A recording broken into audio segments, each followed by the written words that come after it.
have been away from the island from before 2000 and you are going to Mandeville from Clarendon, you would be surprised to find yourself taking a left after leaving Porus rather than going straight to Melrose Hill as usual.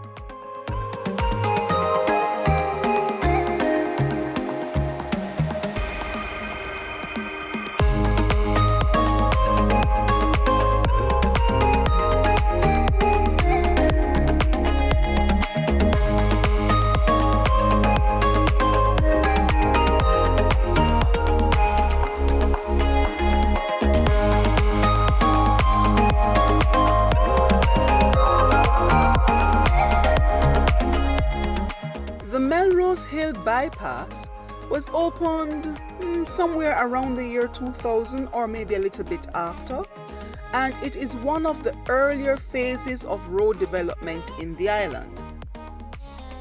This development was done under the leadership of then Prime Minister P.J. Patterson.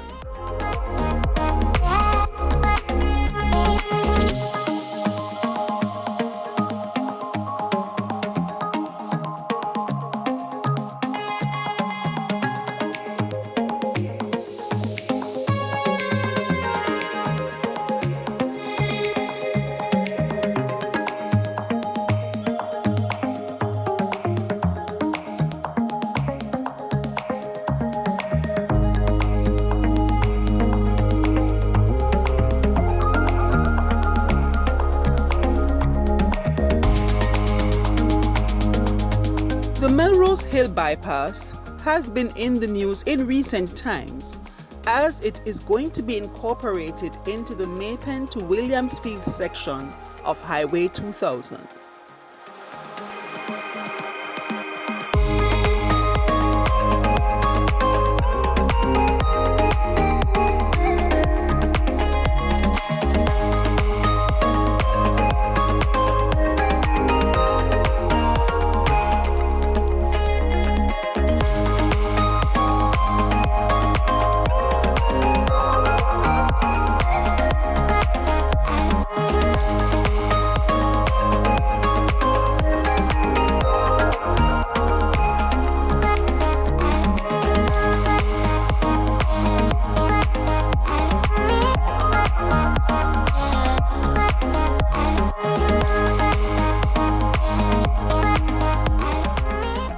The drive is pretty short, just under 8 minutes, and it traverses roughly 7 kilometers from start to finish.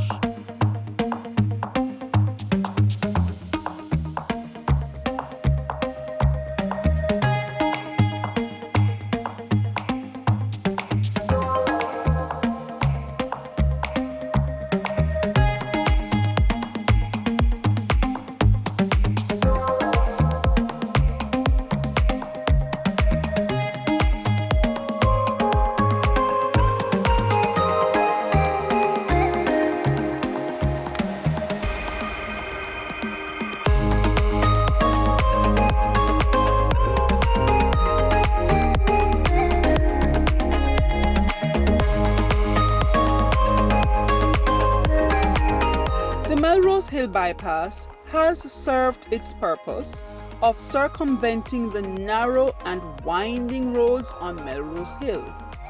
You just have to watch the lanes very carefully and be sure that if you're in the middle lane, that it is actually the one that you're supposed to be using.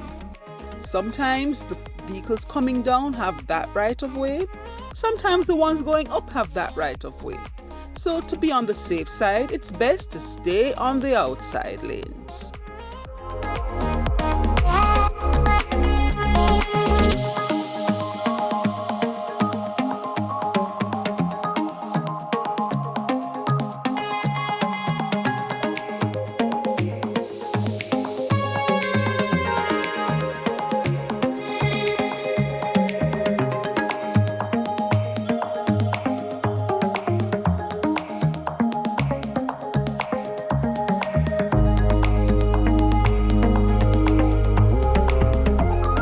In case you're wondering, the highway ends and or starts at Williamsfield and Porus.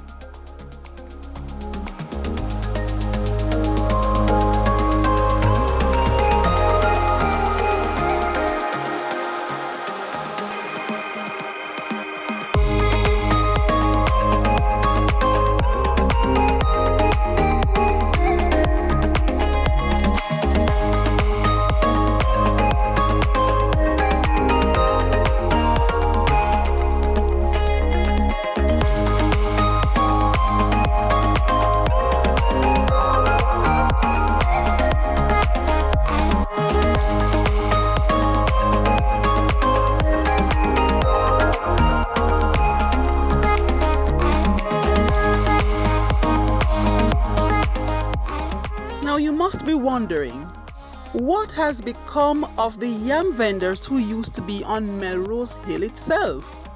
Well, not to worry. The thriving businesses on the old road have been moved to the bypass, and if you are looking for a way of phrasing how they are, we would want to call them the South Coast version of Faith's Pen.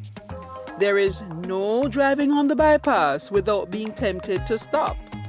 And if you do yield to this temptation, ask for Shinehead. Tell him Bevianas Chronicles sent you.